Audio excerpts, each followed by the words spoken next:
My humble pranams at the lotus feet of our beloved Bhagavan. Dear brothers and sisters, my loving Sairams to you all. Let's begin. My talks with you will be very simple, and there's really only one focus, and it goes like this. Wake up, wake up, wake up. For how long will you sleep? For how long will you go on in an almost comatose state, thinking that you are your body, that Swami is God, but that somehow you are different from him? From how long will you go on identifying with your past experiences when Swami has clearly told us that past is the greatest delusion? For how long will you go on slumbering? For how long will you go on sleeping, thinking that you are not God?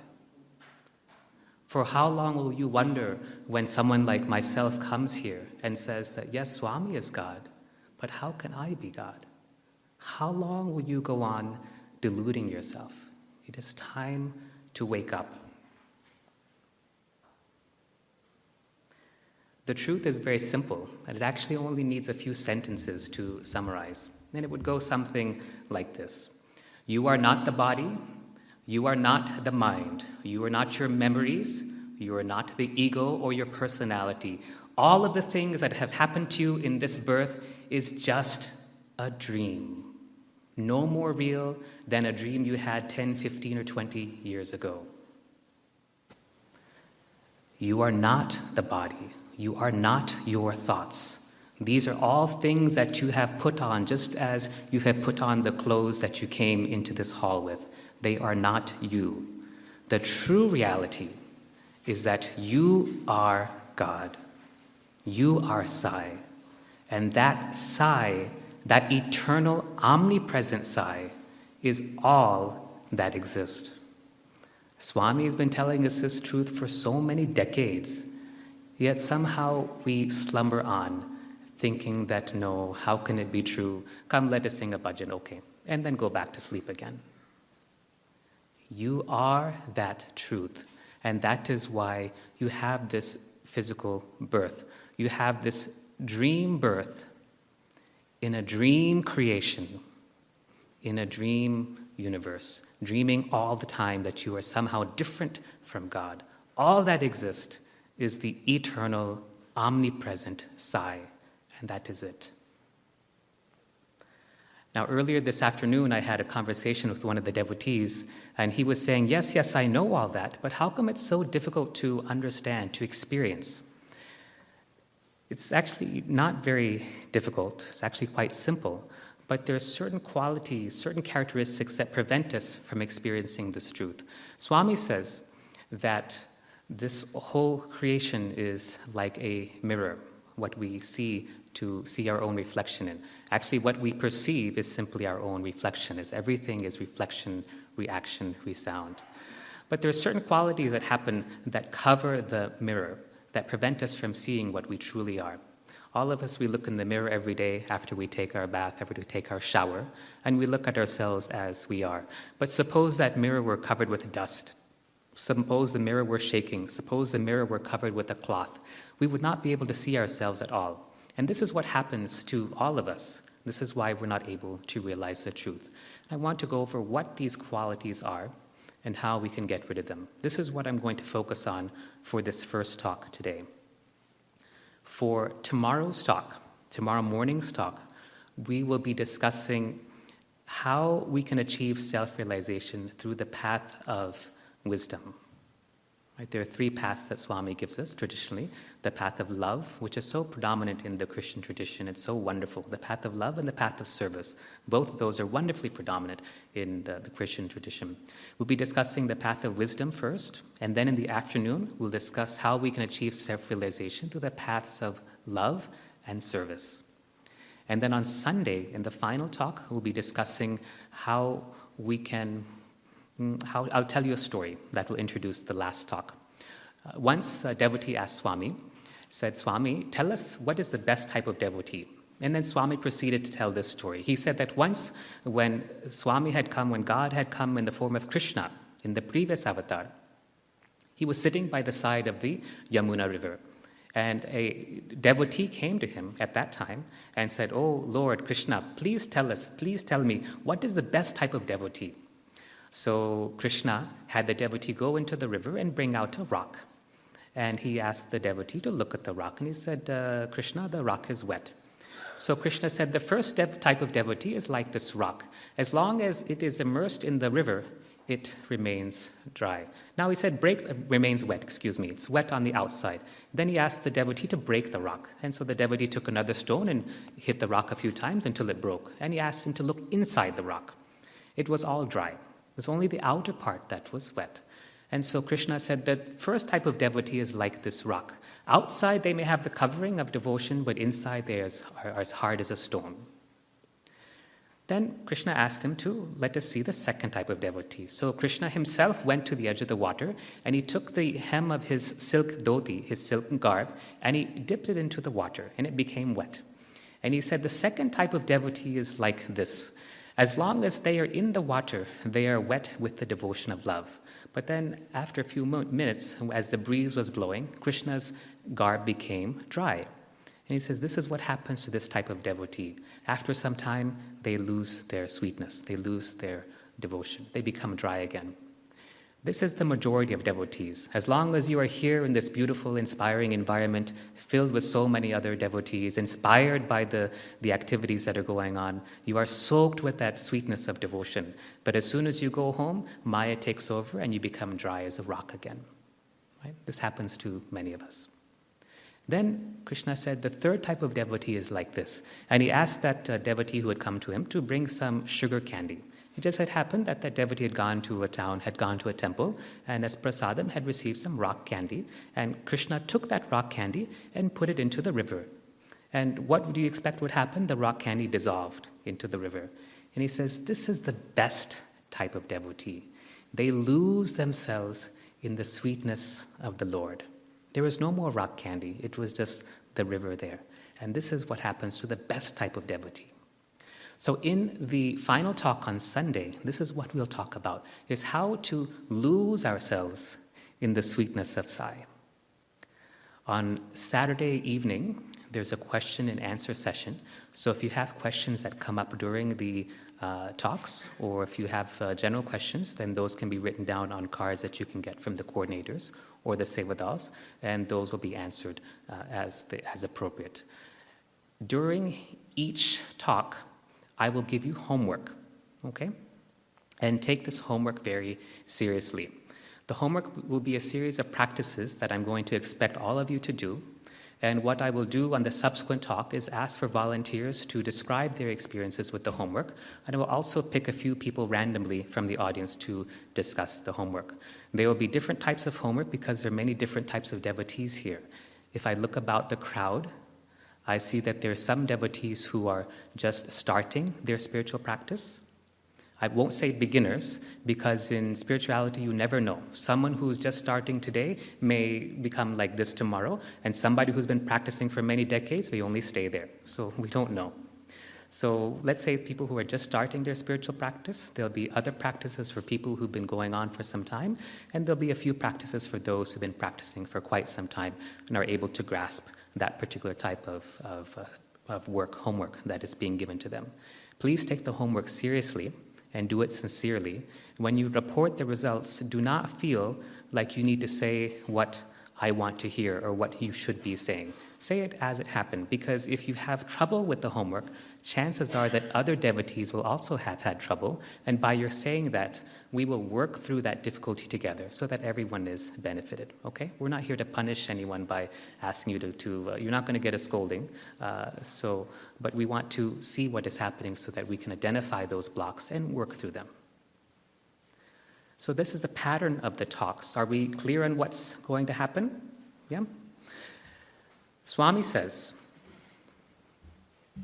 thank you.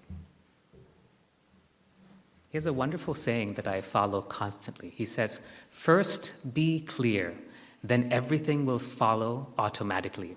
First be clear, then everything will follow automatically. Because we lack this clarity in our lives, we go this way and that way, whether it is in our personal life with our families and friends, whether it is with our profession or our hobbies, and whether it is with our spiritual practice. We lack that clarity. Let us say that we said, I want self-realization more than anything else. What would you do? You would organize your life because you have that clarity. You would organize your life such that all the activities of your life dovetail, support, and nourish that one singular goal. But if you lack that clarity, you will come to this retreat, you will be inspired for some time, and after a few weeks you will forget what you had learned. And you will go back to living as before. So let's be clear. I'll give you an example from my own life. Once in an interview, we asked Swami, we said, Swami, we don't ask much for Swami because we don't like to ask him for us. But we know there's a secret. If you ask Swami about spiritual topics, he'll continue to speak and speak. But if you ask Swami about worldly type things like my family, my spouse, my child, and things like that, then he'll just go on and tuck, interview over. So once in this interview, we asked Swami, Swami, please grant us full and complete self-realization. Swami very casually but very firmly said, self-realization, the foundation is self-confidence. The walls are self-satisfaction. The roof is self-sacrifice. And then you have self-realization. And then he took his hands like this and said, simple, like that. So it starts with this self-confidence. And when you are clear that you are that self, you are that Sai, you are God, you are the Parabrahman, Brahma, Vishnu, Maheshwara, they all exist in you. All the Devis, they all exist in you. Jesus, Rama, Buddha, they all exist in you. There are other names and forms for you. They're not separate from you. There are 7+ billion people on this planet. 7 billion parts of you. They are not separate from you. The entire creation exists in the palm of your hand, but you're looking someplace else. First, be clear. I'll tell you another story. This was shared to me by some of our students, old students who now work in Swami's hospitals. Once, in those days, this happened in the 1990s, late 90s or so, and in those days what would happen is in the evening darshan, the afternoon darshan, Swami would go around once with the devotees, and after some point he would give a certain signal to the students, at which point they were to come onto the veranda from where they were sitting. And usually that signal would just be some very, very slight movement of the finger, maybe sometimes behind the back and so forth, like that. And they would come running, like dung, dung, dung, dung, dung, onto the veranda and sit down. Swami called it like a herd of buffaloes coming onto the veranda. And so this would happen frequently, and the students always looked forward to it. And one day after they had sat down, Swami had gone into the interview room, and they noticed they were facing the interview room door. There were maybe 50, 80, 100 of them or so. And on the right side, sitting where the doctors usually sat at that time in a chair, was a gentleman an American gentleman, or a Caucasian gentleman, who looked like he was in his 70s, early 70s or so. So Swami came out of the interview room and talking to the students and then doing like this with his hand. The gentleman was sitting in the chair just 10 or 20 feet away from Swami. Swami said, oh, look, boys, Neil Armstrong has come. And so since Swami looked like this, and then he turned back to the boy. All the boys like, really? Like everyone was interested because everyone knows who Neil Armstrong is. So then Swami, he likes to tease just a little bit. So he said, see, he went thousands of miles to the moon, and all he brought back were some rocks, kada? Like this, he said, right? Meaning he went all the way to the moon, and all he brought back were rocks. So Neil Armstrong, not knowing Telugu, said, yes, Swami, rocks. This. Now, I'm going to break the narrative here to tell you another story. Neil Armstrong himself shared this story when he was at the ashram, and this happened when the Apollo spacecraft had landed on the moon. They had completed their mission, and they had all gotten back into the spacecraft. They had closed the door. Everything was done. They had completed all their checklists and everything, and they're ready to take off. The thruster wasn't working. It wasn't working. And they tried this. They tried that. They called Mission Control in Houston. It wasn't working. They went through the entire list of backup plans, plan A, plan B, plan C, everything failed. Now they're starting to worry because they couldn't take off without this critical piece of equipment to lift the spacecraft off the surface of the moon. What to do? At that time, Neil Armstrong happened to look out the window of the spacecraft, and what he saw obviously surprised him. He saw a dark-skinned man with a large afro walking on the surface of the moon, carrying a large toolkit in his right hand, walking towards the spacecraft, and he saw him approach the spacecraft, and then the view disappeared as the man went underneath the ship. And about 2 minutes later, the thrusters came back on by themselves, and they were able to take off back to planet Earth. Now, why do I tell this story? Not to surprise you or to shock you, but to tell Swami's version of the story. Swami, what he told the boys later privately is that, see, we will go hundreds of thousands of miles to go all the way to the moon, but we refuse to go even 1 inch inside ourselves.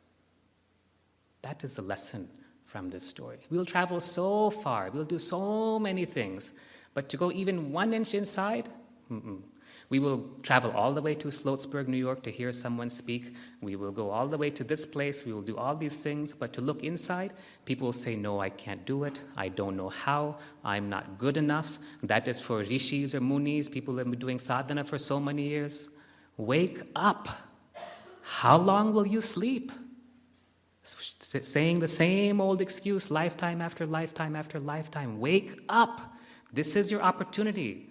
When the transition between the Satyasai and Premasai avatars are here, so much is going to happen. Wake up. You don't want to miss all the fun. So the topic for this first talk is going to be purity. Purity. When the committee members had contacted me to speak, they very kindly shared some of the materials that they've been sharing with devotees across the Northeast region. And from what I understand, there's been discourses from Swami on the topic of nama and niyama, that is the do's and don'ts of spiritual practice. These are the first two steps of the Raja Yoga, or the eightfold Ashtanga Yoga path to realization. What that means is that there are 8 limbs. Like we have 4 limbs, there are 8 limbs to achieving this, in this particular path, self-realization. Nama and niyama basically means do good things and don't do bad things. And if you put all of the steps that are involved together, I'm not going to detail them for you because you have those resources already, and probably some of you at least have studied them in your study circles. Basically, it comes down to purity. Purity. This is what Swami wants. Purity. At the God level, we are already pure, right? There's no defect in us. There's no blemish. We are free. We are pure. We are perfect at the God level. But at the Maya level, we tend to pick up all sorts of impurities. And I want to discuss some of these with you because it's very important that you understand them. I'm going to start with the easy things, and then I'm going to go to the more difficult or controversial topics, okay? So let's start with the easy things. How many of you have smartphones, laptops, computers? I expect almost everyone to raise their hand. Okay, how many of you have iPhones, iPads? So many of you. Okay. How many of you do this?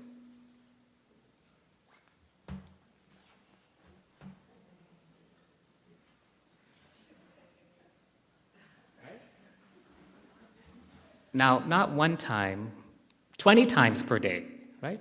Yeah, all the time. When you're at the coffee shop, when you're driving, when you're talking to your family, when you're with your boss, when you're in a meeting, when you're supposed to be quiet, when you're supposed to be silent in a retreat, right? These distractions, these gadgets, these mind-numbing gadgets, they bring us down. They shatter our inner silence. And so for the first part of this purity is to get rid of these distractions, right? Get rid of them. Just get rid of them. Swami once said, take your cell phone and throw them in a well. One of my friends actually did that, and then he lost all his cell phone numbers after that. He says there are 3 C's that are spoiling the country: cell phones, computer, and cricket. So these cell phones are wonderful. I'm a doctor. I couldn't live without my cell phone. And it's actually nice to be here in America because everyone back in Bangalore knows that I'm here and nobody's calling me for a change. Sometimes I feel like I'm working at a call center. I get so many calls every day from different doctors, hospitals, patients, et cetera, et cetera. But these gadgets are really mind-numbing gadgets. They drive you to distraction. And when you're distracted, how are you going to focus on what Swami says? If Swami called you for an interview, let's say he says, hey, what's your name? In the blue shirt? Nikhil. So let's say Swami called Nikhil. Nikhil, come in for an interview tomorrow morning, 8 o'clock. We'll have some things to discuss. And Nikhil comes into the interview room doing like this.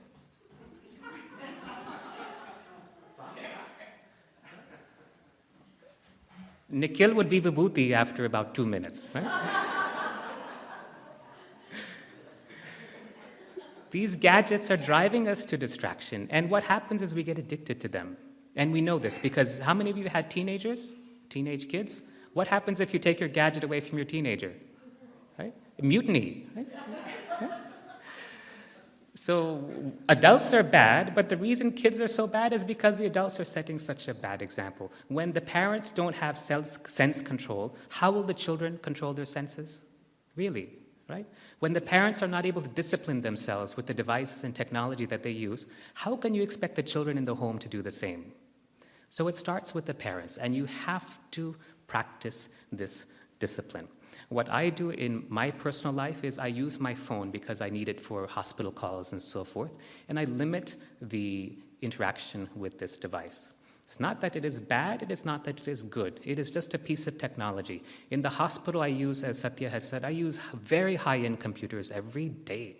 So actually, by the time I come home, I'm sick of computers because I've been using computer for something or the other. And Swami's hospital is technologically very advanced. Everything is on the computer except for the patient. So we're all the time, blood testing, putting in orders, reading the scans, interacting with other doctors, et cetera, et cetera. It's all there. So by the time I come home, I'm like done. I don't want any more. But what I see is that other people just go on and on and on because they get addicted to their devices. So again, I'm starting very gentle. So this is the first thing for purity is get rid of your devices or at least limit them. The same thing goes for iPhones, for iPads, et cetera, et cetera, et cetera. Okay.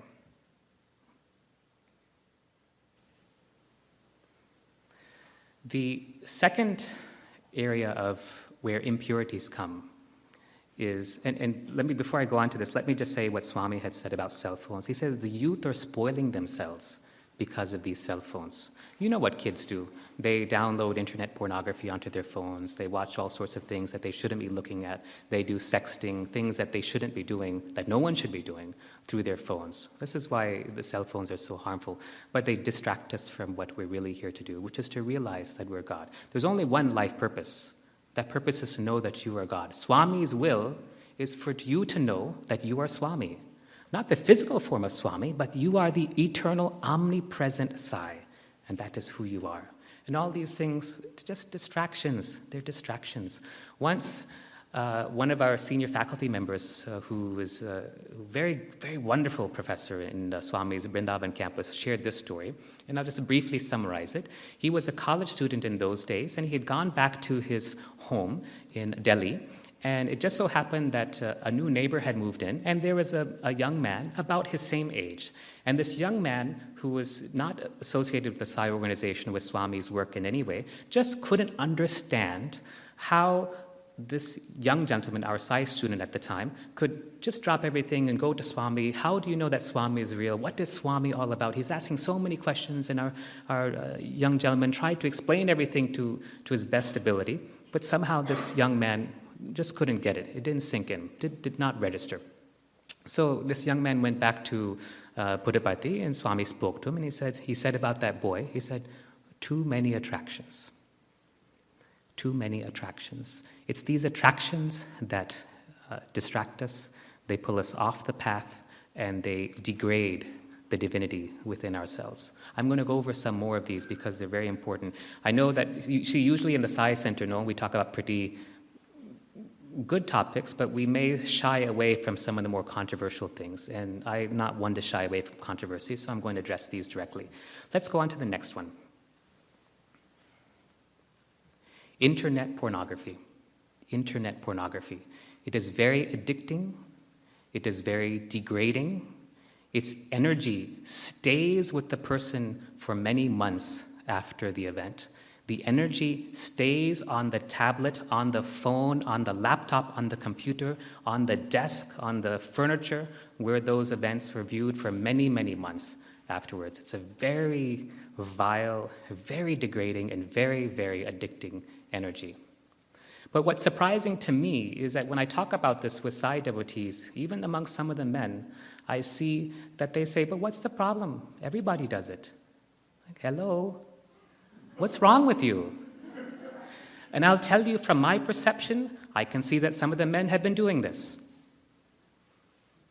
I can see that some of you have been engaging in this type of activity. It shows up in the lower chakras as dark energy streamers that just clog up the entire functioning of that part of your body. This is what it looks like. Why do you do this? You don't have any sense control? Swami says that the best measure of your devotion is the degree to which your senses are under control. This energy is so addicting and it's so degrading. Now, ladies, don't think that you're off the hook. Not that I'm saying that you are all doing bad things, but what happens is that energy affects you as well, right? Think about it. It's not that your husband or your son or your teenage friends who come into your home, they come and they go, etc. You also get affected by those things. What does Swami say? Avoid bad what? Yeah. So if your husband or your boyfriend or your child's friend or your teenage son or whoever it is, or daughter with the sexting and all these things, if they're doing the same thing, what do you think is happening to you? Are you immune to this? Not at all. You're all getting affected. So wake up. Wake up and see what is happening. You have to practice this discipline. You have to use common sense. Put controls on all of your electronic devices. Put parental controls on everything you come into contact with. And how many of you had talks with your teenage kids? I know a lot of you raised your hands when I asked how many of you had teenagers. How many of you had frank discussions with your children about this? How many times? All the time? Very good, very good. How about you? All the time. Good. That's wonderful. Most of the time, at least in India, maybe where parents are very shy about this, it's maybe once, twice, and that's it. But amongst so many parents, I saw maybe 5, 10 hands go up. Why? Why haven't you discussed this with your kids? It starts not at 12, not at 10, not at 8. It starts at 4 years, 6 years. This is what kids are doing these age. Wake up. This is reality. And all of us are getting affected by these things. These are the impurities that affect every one of us. Now, there are some other impurities that some of us engage in from time to time. And again, we need to discuss these as well. Swami says that there are 3 things his devotees will never do. He says they will never smoke or drink, they will never eat meat, and they will never gamble. Those are the 3 things. Let's go over each of these one by one. The first one, smoking and drinking alcohol. Smoking, the reason why people smoke is not because they don't have sense. That's different. The reason why people smoke is because they lack self-love. They lack self-love. If they loved themselves sufficiently, they would never engage in such a destructive behavior. And if they lack this self-love, no amount of arguments, no amount of persuasion, coercion, no amount of nicotine patches or medications will help them. You've all seen this in your family, right? I'm sure all of us have family members that smoke. How many of you have been successful long-term? Until they learn to love themselves, they will not be able to give up this habit. And we'll discuss this topic of self-love in much more detail tomorrow. So smoking is the first one. And again, I can see from some of the people here that some of you are still doing this. Why? Love yourself. Love yourself. Love yourself. And the bad habits will automatically go away. Not in a selfish way. Don't love yourself in a selfish way, but love yourself for the divinity that is inside you. Alcohol. Alcohol is the one vice that will lead to all other vices. Right? It's the one vice that leads to all other vices. The other vices may stop there, but alcohol brings every other vice into play. And Swami is very clear on this. I have seen long-time devotees fall because of an alcohol binge. And once Swami was asked, Swami, there's so many devotees who've been with you for so many decades, but they don't seem to be moving. The devotee was trying to be very kind. They don't seem to be moving ahead. Basically, they're not doing anything. So Swami said, see, it's like this. In India, we have these kites and kite strings. The kite string is wound onto a spool, and you put the spool on your elbow, and you wind up the string like that. So what happens is when we're letting a kite out, we let the spool out. But when we need to bring the kite back in, we wind the spool as we're going along, so we can keep the string nice and neat. So Swami said, winding up the string onto the spool is like your sadhana. But what happens to many devotees, I'm just saying many devotees, what happens to many devotees is that in a moment of weakness, in a moment of a lack of discipline, they drop the spool and let it go. And what happens? All that string goes back out. And everything that they've accumulated is lost. And this happens again and again and again to so many devotees. If you think about yourself, you'll see it's probably happened to most, if not all of us, including myself, one or more times, because we lack that discipline at that crucial moment. In fact, Swami, as you all have heard, I've said this many times, Swami has said, devotion, he said, discipline is more important than devotion. Discipline is more important than devotion. Not a strict, rigid, militaristic style discipline, but a joyful, happy discipline, because what you're doing it for the Lord. You're doing it for Swami, this happy, joyful type of discipline. So with that, that's smoking, alcohol, and then meat eating. Again, by looking in the crowd, I can see that some of you still continue to eat meat, although Swami clearly said in several discourses, devotees should not eat meat. Why? He says, I'll give you two reasons. He says that, obviously, first of all, it's cruel to the animal. Animals have not come for the purpose of providing food for humans.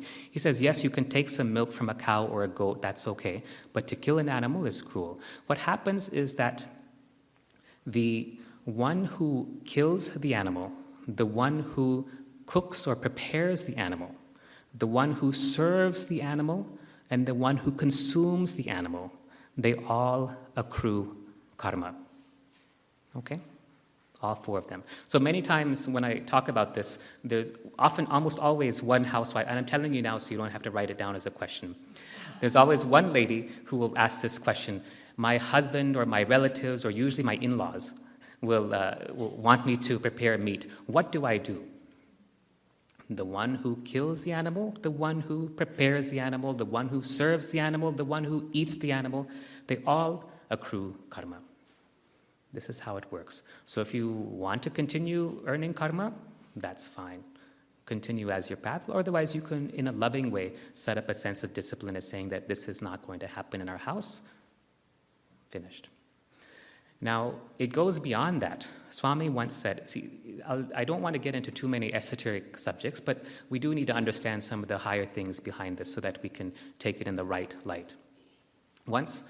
See, what happens is when an animal is consumed by another animal, the soul of that first animal takes birth in the lineage of the animal who killed it. So, for example, if you're a deer and you get killed by a tiger, in your next birth you get born as a deer. Okay? If you're a human and you get killed by a tiger, in your next birth you get born as a tiger. This is what happens.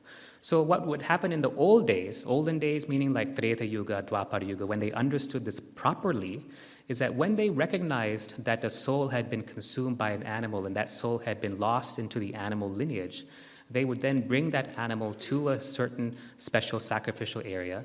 A family who was ready to receive that soul would be there, and they would then, with the soul's knowledge and permission, sacrifice the animal, and that soul would come into a human birth again. This is what happened in the past. Of course, you have things like Indiana Jones and things like that, which have totally twisted it into something completely rubbish. But that's how it worked. So what happens is that when we humans consume chicken, mutton, beef, hot dogs, sausage, etc., etc., etc., the souls of those animals take birth as what? Humans. but they've not gone through the soul evolution, the soul culturation that a soul normally goes through, and they get born with animalistic qualities. This is what Swami said. This is what Swami has said. And this is why you see so many of them on the planet today. Now, actually, the number of souls who are waiting to be born on our planet is much, actually many times larger than the number of souls that our planet is willing to accommodate at this time. So there are many other souls waiting in line, and Swami has said that it's akin, being born on this planet at this time is the same good fortune as winning the lottery. Now, I know that there are still some of you eating hot dogs, turkey, chicken, etc., etc. We can call you the chicken Sai devotees if you want. But you will have to work it out on your own. And you will have to work out how you can do this, especially for those of you who are residing in American bodies. It doesn't matter, Indian, American, Western, Eastern, it doesn't matter. You have to work it out. We did the same for our family. My wife her family initially was non-vegetarian. Her entire family converted into vegetarians when they became Sai devotees, and it's fine. Now everybody respects them. There's no problem with them. Even though the rest of their brothers and sisters, etc., are all non-vegetarian, it works out fine. And when they go to their home or somebody comes to their home, there's an understanding, there's a kindness, and it's done with love. It's not, nobody goes around saying, "Don't eat that chicken, Mom." Nobody does like that. It's done in love. It's done and that's the best way to resolve these type of situations. Okay, so that's smoking, alcohol, non-vegetarian food, and then gambling was the last one. Swami says that when you gamble, if you win, first of all, let me ask, how many of you have played the lottery in here? How many of you played the lottery? How many of you have won? One or two? How many of you have gone to the casino, let's say in Las Vegas or Atlantic City, and you played and you won something there? A few people, okay. So did anything good happen to you afterwards? Not really? I asked this question to one of our students when I was talking about this, and she said, "Yes, sir, my father won the lottery last week. He won $1,000. I said, "What happened to him afterwards?" He says, 3 days later, he lost his job. So what Swami says is that when you gamble, you not only take on the winnings of whatever your share is, you also take on a portion of all the karma, of some of the karma of all the people who played but lost. This is what happens when you gamble. You take on a portion of the karma of all the people who also played but lost. This is why you should never gamble. Never make even a bet, not even a friendly sports bet, because you don't know what you're taking on. Okay? See, this is how we pick up impurities without realizing it. This is how we accrue all these karmas, all these vasanas, tendencies, all these vrittis, these impulses that come up, and they ruin our ability to receive the truth. I will tell you that if you are watching internet pornography or pornography in any form, you are not fit to receive the highest truths. It simply will not come to you. How? How is it possible? That purity has to be there. That purity has to be there. And Swami has said so many times, what matters is this purity. If that purity is not there, how will you understand the truths? How is it possible? It cannot happen. Purify yourselves. So we've talked about a couple of ways. There are many, many more things, many, many more ways. We pick up impurities through our speech. How we use our speech, for example. Speech is a divine gift, and how we use our speech can be used to uplift others, it can be used to inform, it can be used to entertain, but sometimes, as we all know, speech can be very harmful. Swami says that when we send a negative thought or a negative word or a negative impulse to someone else, it comes back to us multiplied 7 times over. Again, we're picking up unnecessary karmas, we're picking up unnecessary impurities that are making us less capable of understanding this truth. So when someone was asking me, why aren't we able to realize the truth? Why? Swami says the only difference between him and us is that he knows that he is God, but we do not. Why don't we know that? It's because of this. The technical reason Swami says is that this whole creation is like a mirror, what I had started discussing earlier. And these impurities are like the dust, the malas, that get onto the surface of the mirror. They're no longer able to see clearly. Then we have this tendency to doubt.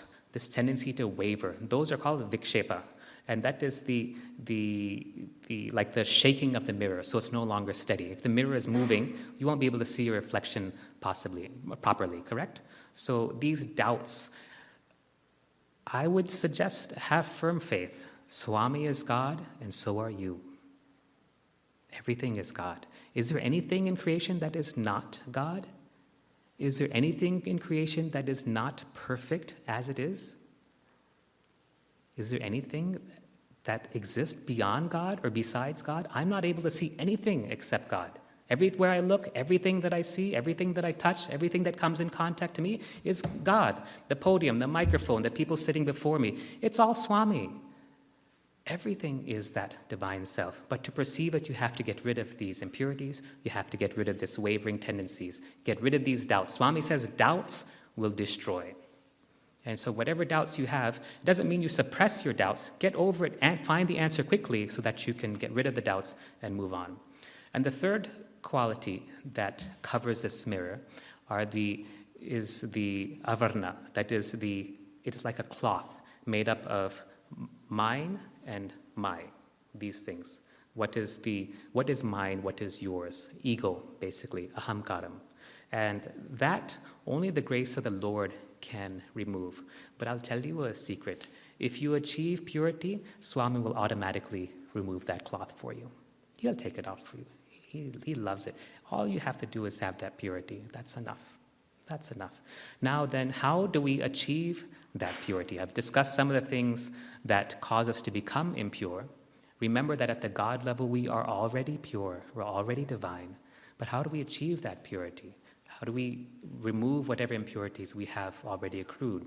One of the best ways is what we've already done, by singing the name of the Lord. This nama smarana is one of the most powerful ways to remove any impurities. It's like scrubbing ourselves clean.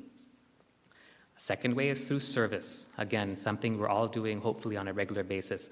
That in that service, we subjugate, we eradicate the ego, the sense of my and mine, so that we become pure. We get rid of all false pretenses of pride, of being smarter, of being better than anyone else, and we let it all go. The truth is that there is nothing higher than you, and there is nothing lower than you. All of these saints and sages, all of these rishi munis, the Brahma rishis, the Deva rishis, the whatever, all of these are only parts of yourselves. It's only part of you. How are they different? How are they separate from you when everything is you? A few days ago, before I left Bangalore, we had a Swamiji visit the campus. This gentleman is a very wonderful soul, very wonderful being. And in India, we have this tendency, as soon as somebody sacred comes, we do like this and say, oh, Sai Ram, and all this, and fall at his feet and all these things. And then afterwards, I scolded the people. They're all smart, bright, intelligent people, and asked him what he's teaching is true, what he's teaching is Swami's teachings only, but how is he different from you? Why are you putting him on a pedestal? Why don't you recognize the truth that you and he are the same and learn from that? This man had come, other than falling at his feet, did you ask him anything? Did you ask him, please teach me about the Brahma Vidya, the knowledge of the truth? Did you ask him about self-realization? They said, no, sir. I said, why not? Why did you waste that opportunity? Isn't that what matters? Don't put anyone on a pedestal, and don't put anyone below you. Everyone and everything is a part of you. And this is the first homework. This is the first homework. The first homework is to see every person that you come in contact with as part of you. Okay? The second homework is to see everything that you come in contact with as part of you. And the third homework is to remind everything that you come in contact with that this is also God. You can do it in a loving way, just because it's for you. It's not for anyone else. It's for you. Just tell the podium, the mirror, the hall, the other people in your heart, because this is a silent retreat, that you are also God. You are also God. You are divine. You are perfect love. You are perfect beauty. And we love you. I love you so much. Make this a habit, because this will help you to see divinity in everything. These are the three homeworks. Any questions? So what are the 3 homeworks? Can you tell me? What in the wearing the in the white?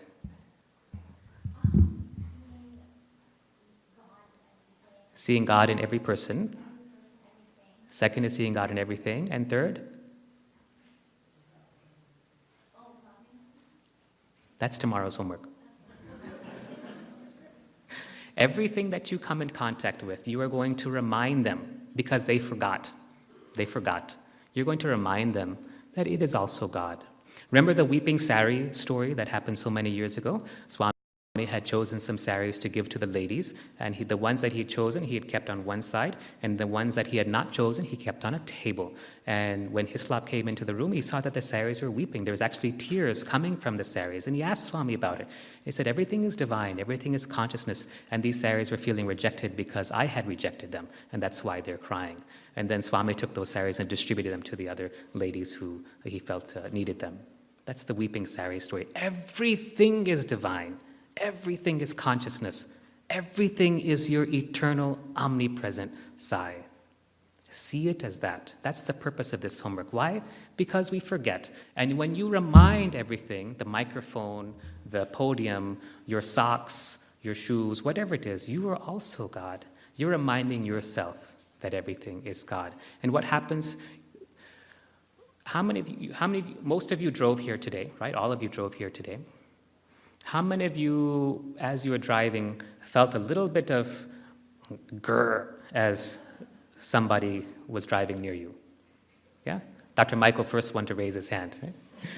Yeah, all of us, pretty much.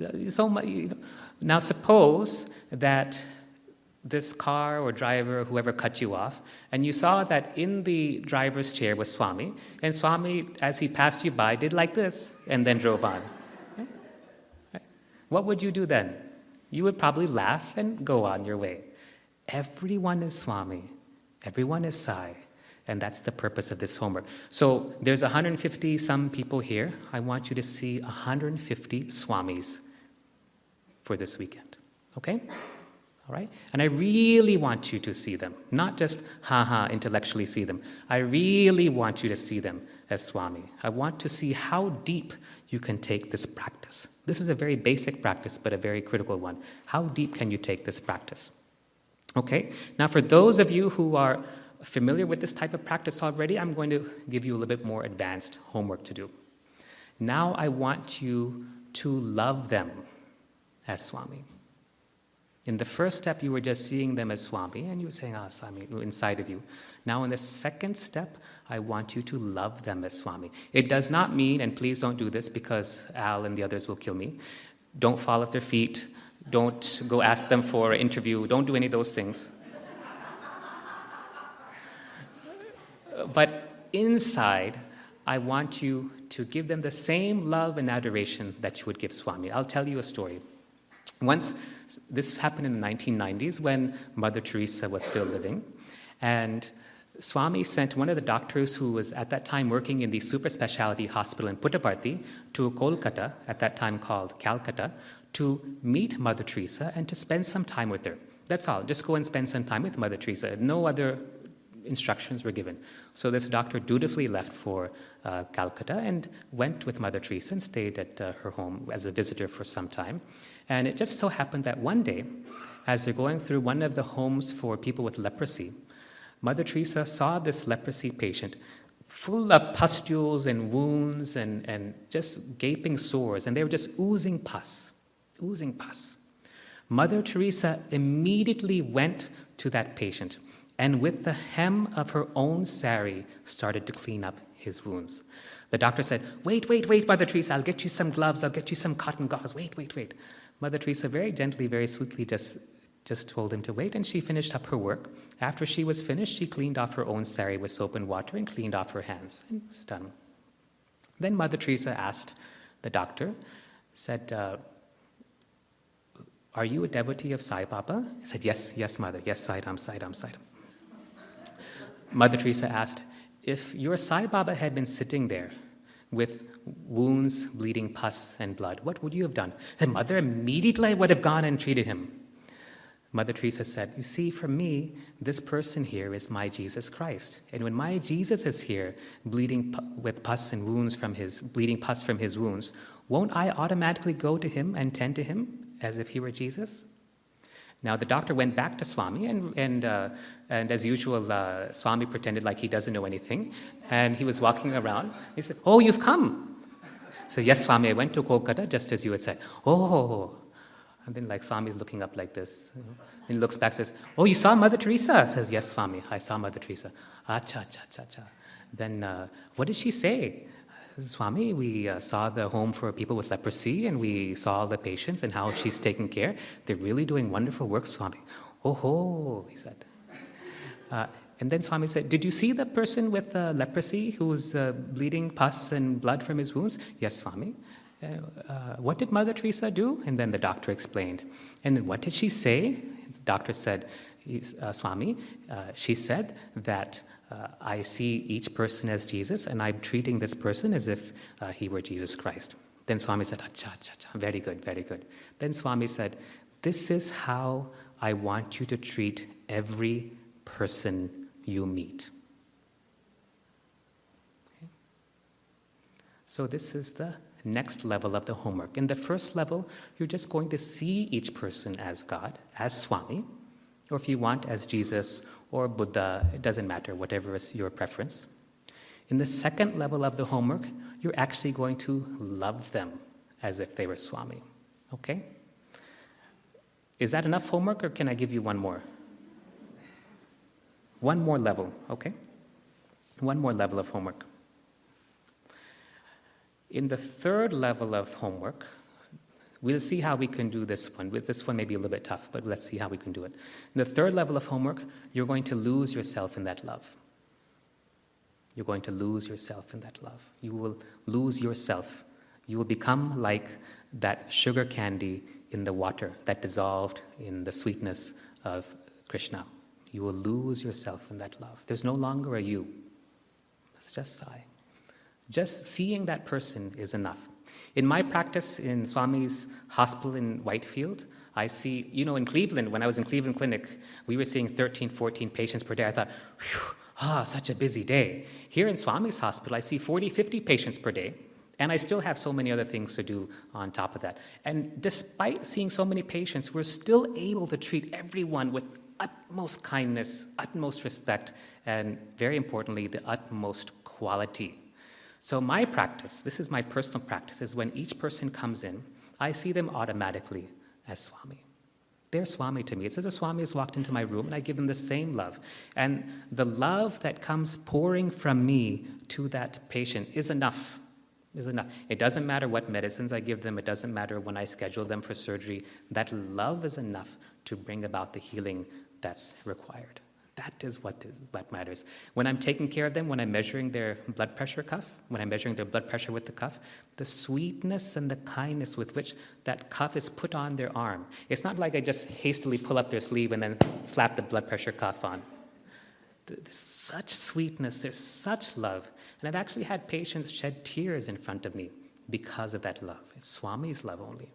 When I speak to them, it's not like I say, okay, take these three tablets, check your blood pressure monthly, eat less salt, exercise, lose some weight. Okay, next patient, please. There's a sweetness in which we talk with them. There's a sweetness in how we relate to them. And it's because that sweetness is Swami's sweetness. It's Swami talking to Swami. I am Sai, and so are you. And it's just that love, loving love. Okay? It's just love, loving love. So these two simple practices, love, service, chanting the name, this is sufficient for purification. For purification of the mind, meditation is required. And this is what we'll discuss tomorrow morning. This is what we'll talk about tomorrow. Not just talk about, but we'll actually practice.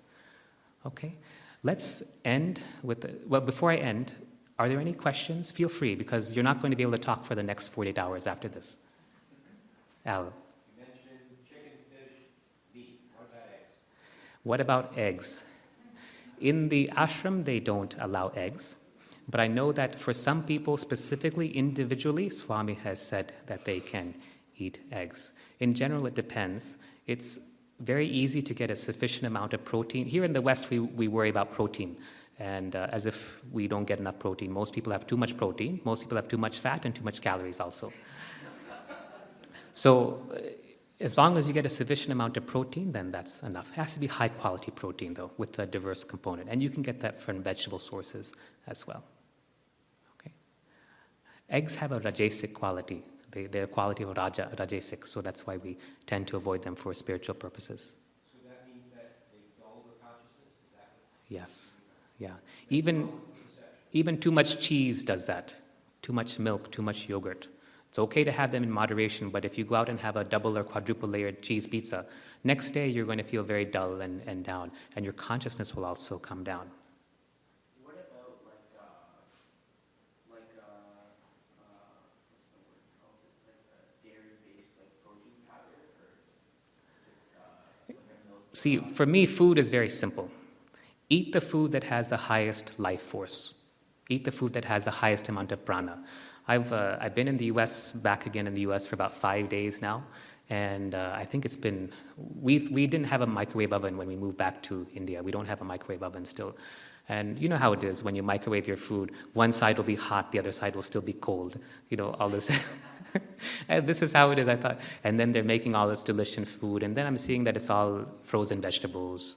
I mean, okay, I know that there's restrictions with scheduling and work, and we're all too busy and stuff, but eat the food with the highest amount of life force. Now, I'm glad you reminded me about this, because I'll tell you a trap that I fell into when I first started working at Swami's hospital. There's so much work to do, so many patients, so many people, and there's so many opportunities to help. You always want to continue to serve, and you want to give and give and give and give and give until the body falls flat.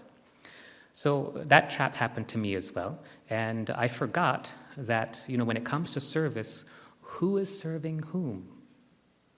Who is serving whom?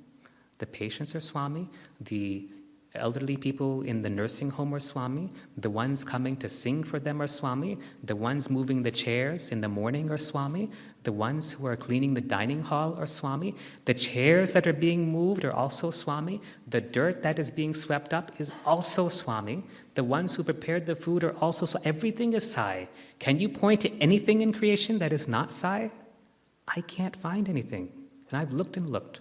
Everything is Sai. The trap that I had fallen into, and this comes under the category of distractions, is the trap of doing. We are human beings, not human doings. But what happens is we tend to get into this trap of doing. Once, back in 2009, we'd all gone for a trip to Parthiv. Everyone from the hospital had gone, and Swami called us in for an interview, a group interview inside the mandir. It was wonderful. We all got interviewed with Swami. He gave us so many gifts. He showered so much love. It was wonderful. And then we were all ready to go back because it was Sunday afternoon. The next day was a working day. As usual, myself and my wife's name is Shivani. Shivani took Swami's permission to leave, and Swami said, no. I didn't know what to do. Monday I had operations scheduled. I had patients to see. Okay, well, Swami said no. I spoke to my boss, and he said, okay, when Swami permits you, you come back. Second day came. I thought Swami just wanted to stay an extra day, have an extra darshan and so forth. I spoke to Swami the next day. Swami said, no. 2-3 days go by. I went again and asked Swami, we'd like to return back to Bangalore with your blessings and permission. He said, stay for a while. And this went on and I spoke to my boss, I spoke to the director, they said, oh, what could we do? I mean, Swami's saying, no, then you stay. This went on for 3 weeks. And during those times, in the morning, in the mornings when Swami would come, there was usually nobody on the veranda. It's just myself and maybe 1 or 2 other people, because all the faculty and other guests were in the university or in the hospital. So many times Swami would just come and he would just sit right in front of me. And I would just sit like that in silence, not saying anything. The teaching that went on from him to me during that time is priceless, just immemorable. But what he showed me is that we are not here to do, we are here to be. We are here to be. And the most important being is to be love. That's the practices that I'm giving you tonight. And it starts immediately after this session. Be, just be. So when it comes to distractions, I want all of you to look at your to-do list and to cut it in half. Look at your to-do list and cut it in half. Most of the things that we think we have to do arise from the mind. If we are really doing them from Swami's will, you will see that actually things are very simple. Swami doesn't give us 100 things to do. He will give us the direction and the energy and the intelligence to do them, but he will take care of the execution. Cut your to-do list in half. All that to-do list, it's all mind-level stuff only. Forget it. Tune into the Swami inside and act from that knowledge, act from that wisdom, act from that intelligence and that divine energy. Then you'll see there's nothing left to do. Let me just give you an example. So the sister in the striped dress there, yeah. What's your heart doing right now? What is your heart doing right now? Beating. I hope so. As a cardiologist, I really hope so. So are you making it beat? No? Are you forcing it to beat? Are you saying, beat faster, beat faster? No? Or beat slower? What is your kidneys doing? Kidney stuff, right? Whatever kidneys do, they do kidney stuff. Are you making it do that? It's just happening, right? And so when you're completely in tune with the Lord, when you're completely immersed in the Lord, when you've lost yourself and completely dissolved into Swami, everything just in your life happens automatically. There's no need to do anything. If you think you need to do, that means you're working from the mind and no longer working from Swami. Okay, is that clear? Everyone understand? If you think you need to do something, you're working from the mind. You're not working from Swami. We'll discuss this again tomorrow when we talk about Seva. Okay, so can we repeat the homework that we have to do? Can someone tell us the homeworks, please? Number 1, see everyone as Swami. Number 2, well, let's go in order. So see everyone as Swami. Number 2 is to see everything as Swami. Number 3, because we all forget, is to remind everything that it is Swami. And when we do that, we're reminding ourselves. That's the purpose of this exercise, to remind ourselves. When you tell the shower faucet that you are God, when you tell the water falling upon you, when you take your shower that you are God, you're just reminding yourself that everything is God. Everything is God. That's the purpose. And then when we go back to seeing everyone as Swami, how do we take it further? We love them as Swami. We love them as Swami. We love everyone and everything as if it were Swami. And then how do we go even further still? We lose ourselves in that love, in that sweetness of Swami's love. There's no longer an I, it's just Sai. So with that, let's close for this evening. Let's end with Om and 3 Shantis. Tomorrow morning we have meditation, and we'll continue on this topic. And then in the morning session, we'll cover self-realization through the path of wisdom. And in the afternoon, we'll cover self-realization through the path of devotion and service. Okay, let's end with Om and 3 Shantis, please. Shanti, Shanti, Shanti.